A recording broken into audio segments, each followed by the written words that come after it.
Olá, mais uma vez, estamos aqui continuando as nossas aulas, nossas videoaulas, e estamos aqui na nossa sexta aula do sexto ano. E essa sexta aula do sexto ano estamos tratando justamente de Egito, uma das sociedades da antiguidade, uma das sociedades mais famosas da antiguidade e uma sociedade que foi construída, que surgiu na África. Ela está aqui como um exemplo de uma das sociedades que nós vamos ter ali na África. A África que vai ser o berço da humanidade, que ao longo desses séculos vai ter diversas civilizações. O Egito só é a mais famosa dessas civilizações, mas não é a única civilização, não é a única cultura que vai surgir na África. Nós temos aqui somente a mais famosa, por ela ter mais contato com as civilizações do Mediterrâneo, com as civilizações europeias, mas também por elas ter escrita. Ela tem uma escrita e ela vai ficar com mais contato a partir do comércio com as outras civilizações ali no Mediterrâneo, com a Grécia, com Roma, e a partir disso ela vai ser a mais famosa e a mais preservada para que a gente tem hoje. Mas nós temos muitas outras civilizações na África que nós podemos aqui também utilizar como exemplo e também aqui fazer uma videoaula para vocês. Porém, hoje nós vamos aqui tratar do Egito. E o Egito, ele está aqui no que nós chamamos de crescente fértil. Este crescente fértil aqui, como vamos lembrar, nós temos aqui o Vale do Tigre e o Eufrates, que nós estávamos tratando da Mesopotâmia, mas nós temos aqui o Vale do Rio Nilo. Então, nós temos aqui dois rios aqui, o Tigre, o Eufrates e o Rio Nilo, que vão ser o berço da civilização no Ocidente. O berço da civilização humana para muitos, considerando também que nós temos ali o Vale do Rio Amarelo na China e o Vale do Rio Ganges na Índia, que também vão ser considerados berços de civilizações. No mesmo tempo ou um pouquinho depois, dependendo do assunto, dependendo do debate que você vai fazer. Não vamos entrar nisso, que vai demorar muito tempo. Mas vamos aqui, para nós ocidentais, o berço da civilização está aqui nesses dois lugares. Nós tratamos disso no nosso outro vídeo, no nosso outro capítulo, agora nós vamos tratar do Egito. E quando nós tratamos do Egito, nós estamos tratando aqui novamente da antiguidade. Estamos na sociedade antiga. Então, no capítulo que nós estávamos tratando sobre a Mesopotâmia, nós começamos aqui quase perto do surgimento da escrita, ali no final da Idade dos Metais, e continuamos aqui na Antiguidade, falamos aqui da Mesopotâmia e dos persas aqui. Nós vamos fazer a mesma coisa com o Egito, então. Nós estamos aqui no final das sociedades da pré-história. Nós estamos aqui na Idade dos Metais, estamos na pré-história. E nós vamos aqui começar a nossa história do Egito próximo da invenção da escrita, próximo ali mais ou menos de 4000 a.C. e vamos continuar aqui na Antiguidade. Então nós estamos na Antiguidade. Nós estamos tratando das sociedades na Antiguidade. A partir disso, o que nós vamos ter aqui nós estamos aqui justamente entre 4000 a.C. e até 476 depois de Cristo. Conseguimos aqui nos localizar, todos localizados aqui no tempo e no espaço. Vamos começar aqui a falar então do Egito. O Egito, ele vai surgir aqui em torno do Rio Nilo, aqui bem na faixa estreita que pega o Rio Nilo. A frase mais famosa do Egito é que o Egito é a dádiva do Nilo, e se o Nilo não existisse, o Egito não existisse. Então, o Egito, essa sociedade egípcia, ela é o Nilo e o Nilo é a sociedade egípcia. Uma coisa não pode ser compreendida sem a outra. Aqui toda a civilização ela vai surgir a partir de um rio. Ela, como a nossa sociedade que nós estávamos tratando na Mesopotâmia, também é uma sociedade hidráulica. É uma sociedade que depende da água. Água é uma sociedade hidráulica. Ela depende da água. E a partir do momento que ela vai depender da água, nós temos que ter uma consciência de que nessa região aqui da África, então nós vamos ter aqui uma faixinha de semiárido,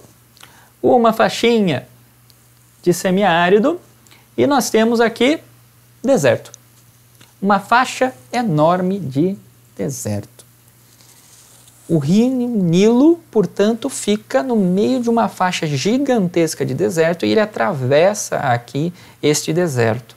Nós temos um rio que literalmente atravessa o deserto. Então, aqui do lado do Rio Nilo nós temos deserto e para o outro lado nós temos também deserto. A única faixa cultivável vai ser justamente a faixa estreita uma faixa verde estreita que acompanha o rio Nilo. Não tem para onde fugir, não tem para onde ir. É deserto para um lado, deserto para o outro lado.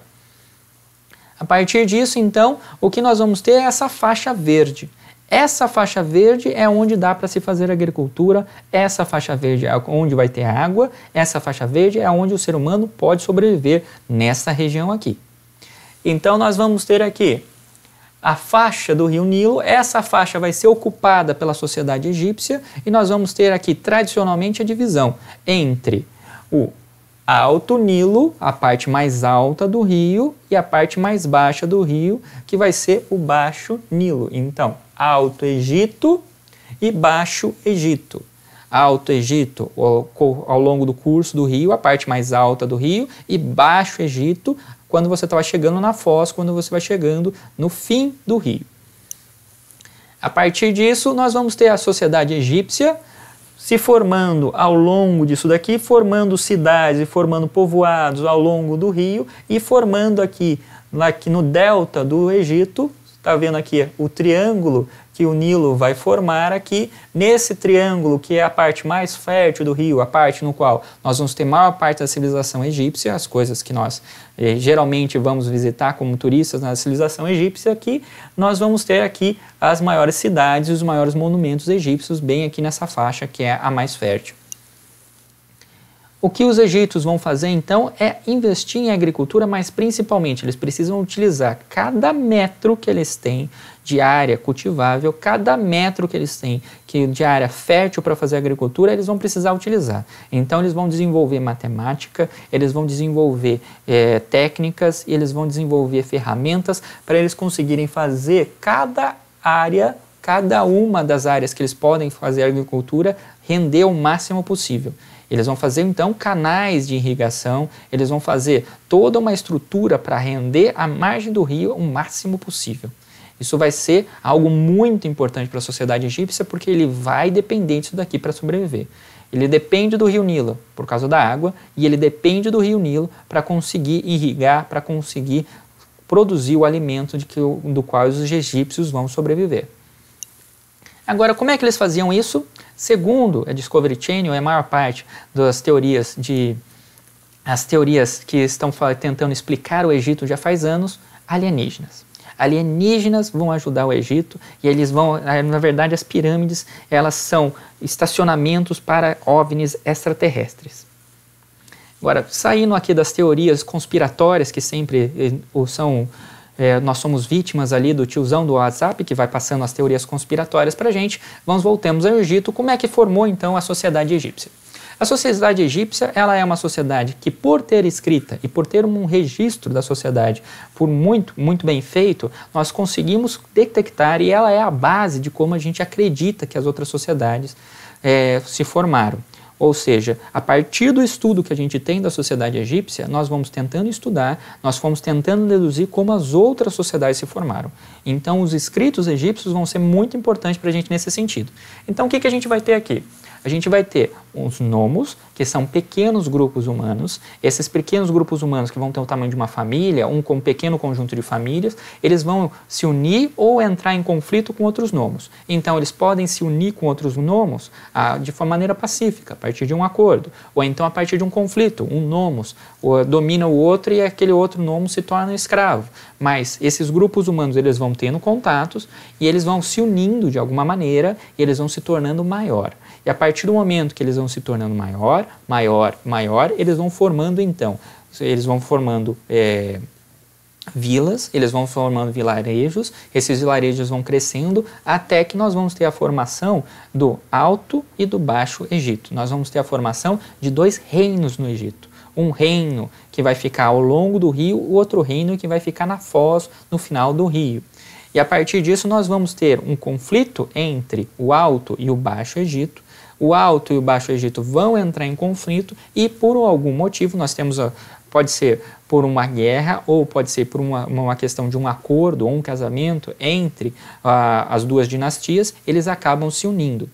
Nós não temos certeza de como, mas nós temos certeza de que esse processo ocorreu, porque nós temos a escrita egípcia e eles registraram esse processo. de pequenos grupos se formando, esses pequenos grupos vão aumentando, eles vão entrando em conflitos e vão entrando em acordos, forma-se os dois reinos e a partir do conflito e acordo desses dois reinos se unifica e forma um único reino do Egito. Nós temos isso, nós sabemos que o conflito e o provável acordo, a provável unificação desses dois reinos aconteceu justamente porque os hieroglifos vão mostrar para a gente a partir da coroa que nós temos aqui, a partir da coroa que nós vamos ter aqui na cabeça dos faraós. Nós temos aqui coroas diferentes, tradicionalmente nós temos uma coroa branca para um lado, coroa vermelha para o outro e em algum momento aconteceu de essas coroas se unificarem, se tornarem um símbolo de união entre esses dois reinos e a partir disso nós vamos ter uma nova dinastia que vai unificar e vai formar uma única coroa, principalmente no momento de guerra, no momento no qual o faraó precisa de poder. Ele vai demonstrar esse poder mostrando que ele é o Egito. Ele é a personificação do Egito e ele é a personificação, ele é o Egito unido, a partir das nossas coroas aqui. O que nós vamos ter aqui na história egípcia é que nós vamos ter o registro da história egípcia a partir de mais ou menos de uns 3.000 anos. Então nós vamos ter aqui os períodos no qual a gente consegue estudar a história egípcia aqui, mais ou menos de 2.700 a 2.100, nós vamos ter aqui o chamado período do Antigo Egito. Nós vamos ter aqui em 2.000 a 1.700, nós vamos ter aqui o período de Médio Egito. Nós vamos ter aqui de 1500 a.C. a 1000 a.C., nós vamos ter aqui o Novo Egito, que é conhecido como o período de mais prosperidade do Egito. Nós vamos ter aqui um período no qual o Egito vai ser invadido, depois do ano 1000 a.C. ele vai ser invadido, ele vai ser conquistado por diversas civilizações.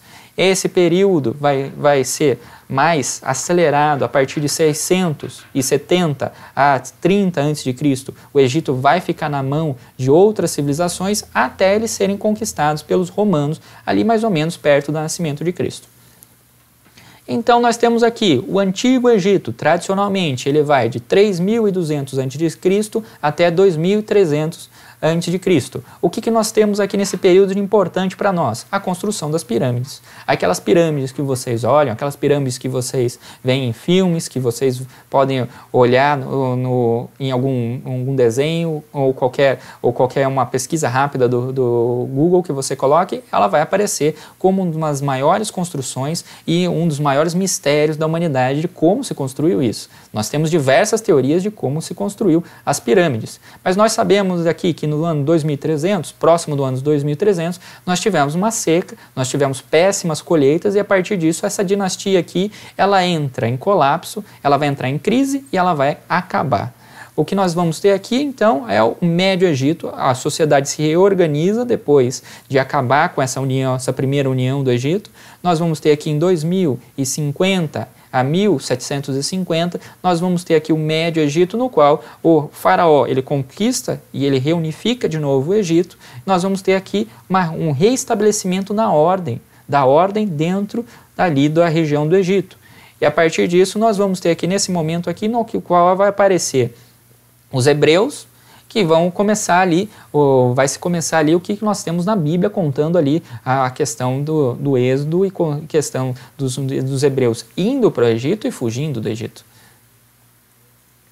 No Novo Império aqui, nós vamos ter de 1580 a 1080, esse novo império aqui ele vai ser responsável por expulsar, ele vai começar por uma expulsão da invasão dos Hicsos, que eram uma tribo nômade que vai vir ali da região da Arábia. Essa tribo nômade vai ser expulsa e nesse período aqui é que o Egito vai atingir o seu apogeu, vai atingir o seu auge e vai ter o seu momento de glória, o seu momento de ser a grande potência mundial, o grande momento da civilização egípcia vai ser justamente aqui. Vai ser nesse momento que alguma das obras mais faraônicas existentes, possíveis e imagináveis vão ser feitas no Egito. E quando se fala de obra faraônica, está se falando mais ou menos disso daqui. Está se falando, por exemplo, se você vai fazer um templo, você vai ter que fazer um templinho pequeno. Então, olha aqui as pessoas aqui embaixo, bem pequenininho, e é o tamanho da estátua. Pessoa, estátua. Então nós estamos falando aqui de um templo gigantesco. Quando você vai fazer um templo em honra aos seus deuses, você vai fazer um templo gigantesco com uma estátua de 10 a 15 metros, obviamente. Esse templo gigantesco aqui vai ter uma infraestrutura gigante dentro dele, que ainda está presente, a gente já pode ver boa parte do que eles construíram lá dentro, todo decorado, inteirinho escrito em todas as colunas, inteirinhas escritas e decoradas. Nós não temos aqui, não dá para não notar o luxo e a ostentação que era um templo desse. Esse templo aqui era um templo gigantesco, que seria do tamanho de um bairro, hoje em dia, da maior parte das cidades. Ele seria uma cidade em si. Aquela parte que eu mostrei para vocês é só essa parte aqui do início, aqui, e uma partezinha, um trecho desse início aqui, mas nós temos toda essa área aqui atrás. A partir disso, nós temos outras obras também. Por que não fazer um templo dentro de uma montanha? Você faz uma entrada na montanha, toda escavada na montanha aqui, e depois faz um templo lá dentro na montanha, por que não? Também uma obra digna no Faraó, pode-se dizer. Nós temos aqui também estátuas aqui de carneiros e deuses, do tamanho de seres humanos também, para fazer a entrada da nossa obra aqui, para fazer as boas-vindas às pessoas que estão visitando o templo também. E a partir disso, então, nós vamos ter um Egito que, a partir dessa época, politicamente o Egito, então, ele vai passar por um período, depois do seu auge, no qual ele vai ser invadido. O Egito não vai dar conta dessas diversas invasões, então ele vai ser invadido por um povo e depois, logo em seguida, ele vai ser dominado por um outro. Ele vai ser invadido por um povo e vai ser dominado por outro, o que vai causar um enfraquecimento da figura do faraó, da própria cultura egípcia. Nós temos aqui os persas também invadindo e conquistando essa região em 525, e a partir disso nós vamos ter uma sucessão. Macedônios, gregos, romanos, bizantinos e depois os árabes. Mas os egípcios mesmos não vão ter poder em si, não vão conseguir a sua liberdade, a sua independência em si. Eles vão passar por uma sucessão de pessoas que vão conquistando eles e vão retirando as riquezas do Egito. O que nós temos hoje é só o que sobrou dessa sucessão de conquistas, dessa sucessão de saques que aconteceram no Egito. Da sociedade egípcia, então, como é que a sociedade egípcia se organizava? Era uma sociedade teocêntrica, é uma sociedade religiosa, então ela tem o Deus, ou ela tem os deuses, como centro da sua cultura, como centro da sua organização. Então, no topo dessa sociedade egípcia, nós vamos ter o faraó e a família do faraó. O faraó e a família do faraó eram considerados deuses. O faraó é um deus vivo. Ele é aquele que determina tudo aquilo que pode acontecer e tudo aquilo que não vai acontecer. O bom funcionamento do Nilo, a cheia e a baixa do Nilo, tudo isso depende do faraó, tudo isso depende do faraó fazer bem as suas funções. Ele é o Deus vivo. A partir do momento que nós temos aqui, nessa segunda camada, então, as nobreza, aqueles que são de família próxima, são os parentes ali do faraó, mas nós vamos ter os sacerdotes, aqueles que vão cuidar da religião, mas também vão cuidar dessa administração dos templos, vão cuidar dessa mensagem, de transmitir essa mensagem dos deuses para as pessoas. Vão ser representantes do faraó. Mas mais importante que isso, nós temos aqui uma novidade na sociedade egípcia que é muito importante. Uma novidade que é exclusiva da sociedade egípcia, que é exatamente esta camada aqui, que vai ser a camada dos escribas. A escrita vai ser tão importante que nós vamos ter uma camada social formada só de pessoas que sabem ler. E essa camada de escribas, eles são os responsáveis pela administração pública, eles são os funcionários públicos. Mas a escrita se torna tão importante que, para você fazer parte dessa camada, você vai precisar ler os hieroglifos, você vai precisar ler a escrita egípcia, e isso vai demorar de 10 a 15 anos, dependendo da habilidade que você tem em conseguir se treinar na escrita egípcia. É algo complexo e é algo demorado. Então a pessoa recebia um treinamento muito longo para fazer isso, por isso a importância dessas pessoas. A importância dessas pessoas que conseguiam administrar e conseguiam ser aquelas pessoas que faziam a sociedade funcionar. Tudo porque elas tinham uma habilidade, a escrita.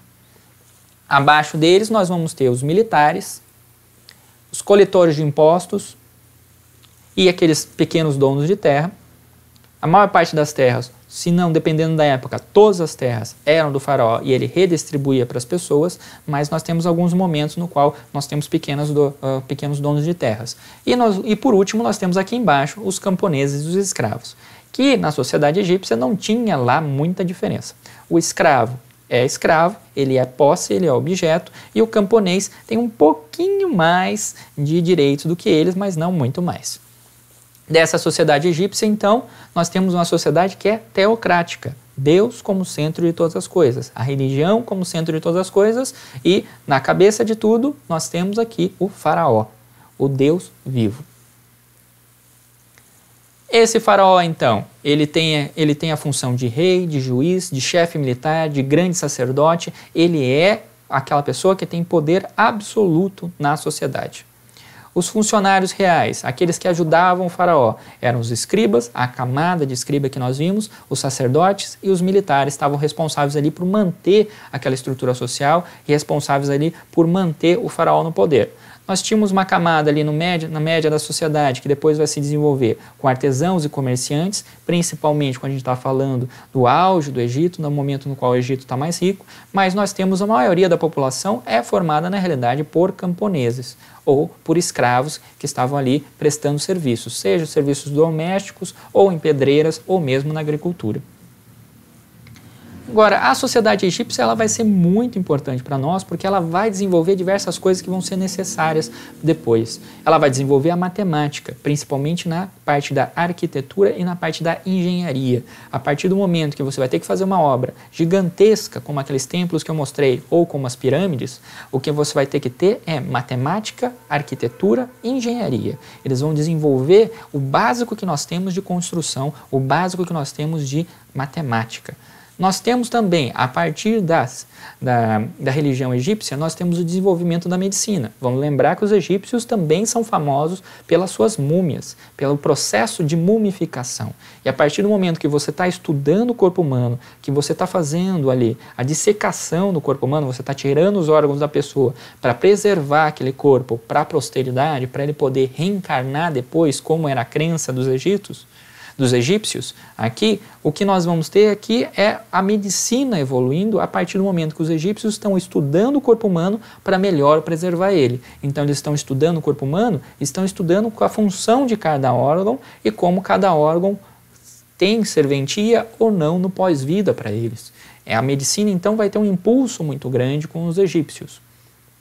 Do ponto de vista, então, da nossa escrita, escrita hieroglifa, nós vamos ter uma escrita que ela é complicada, ela é complexa, mas, sobretudo, ela é um desenho que vai simbolizar alguma coisa. Então, nós temos aqui uma escrita que pode transmitir, que pode ser usada na administração, mas que ela é complexa, ela é difícil de ser compreendida e por muito tempo não se sabia mais ler a escrita egípcia, porque todas as pessoas que sabiam já tinham morrido, já tinham desaparecido nessas sucessivas invasões que o Egito sofreu. Então nós temos aqui o hieroglifo. Como vocês podem ver aqui, é facinho. Nós temos aqui uma lista de compra. Essa lista de compra aqui já está dizendo aqui, a pessoa já está falando para a mãe que o que ela vai precisar para fazer um bolo, como vocês podem observar aqui. Nós temos aqui nessa lista de compra também o que eles vão precisar para o banheiro e aqui o que eles vão precisar ali para a sala da pessoa. Cada um desses desenhos, então, ele vai ter um significado e a partir do momento que você reconhece esse significado, reconhece o que esses desenhos representam juntos, você vai entender essa linguagem. E aí que está a dificuldade. A dificuldade está, por exemplo, de você dar um oi para a pessoa ou de você mandar um textão do Facebook. Mas o hieroglifo permite você registrar as coisas e vai ser muito importante, então, para a evolução da tecnologia, como na matemática, na arquitetura, que eles vão registrar aqui, ou então na evolução da medicina, que eles vão registrar aqui, mas principalmente da história egípcia, que se não fossem os hieroglifos, nós não saberíamos o que aconteceu, nós não saberíamos a sequência, por exemplo, que eu falei para vocês hoje. Então, o que nós vamos ter aqui é uma sociedade que vai ser muito importante para a posteridade por diversas coisas. Do ponto de vista tanto da arquitetura, como das esculturas, como das obras literárias, o Egito vai ser muito influenciado pela sua religião. As maiores obras vão ser obras religiosas. As maiores esculturas vão ser esculturas religiosas. As pinturas, os hieroglifos, eles têm um fundo religioso. É considerado uma escrita sagrada. E as obras literárias mais importantes, a obra literária mais importante deles é justamente o Livro dos Mortos, que está tratando do pós-vida da religião deles. Então, do ponto de vista científico, o Egito também vai ser muito importante porque ele vai fazer uma evolução muito grande da química, da matemática, da astronomia, do estudo dos astros, da movimentação dos astros e principalmente da medicina. A cultura egípcia, então, vamos deixar claro, é só mais um exemplo de uma boa civilização que acabou sendo criada na África. Ocorreram outras civilizações na África, isso precisa ser deixado claro. E, ao contrário dos filmes de Hollywood, os egípcios não eram brancos, não eram caucasianos, eles não eram europeus. Os egípcios eram africanos e, por isso, os egípcios ou eram morenos ou eram negros. Então, vamos considerar isso. Egípcios estão na África e, a partir disso, nós temos aqui uma sociedade que é, de sua maioria, de negros ou morenos, que é, sim, uma das maiores civilizações que ocorreram, que já existiram pela humanidade. Não tem como negar. Por essa aula, então, ficamos por aqui. Se ficar alguma dúvida para vocês, então, por favor, mande um e-mail ou faça um comentário que eu respondo o mais rápido possível. Até a nossa próxima aula. Tchau, tchau!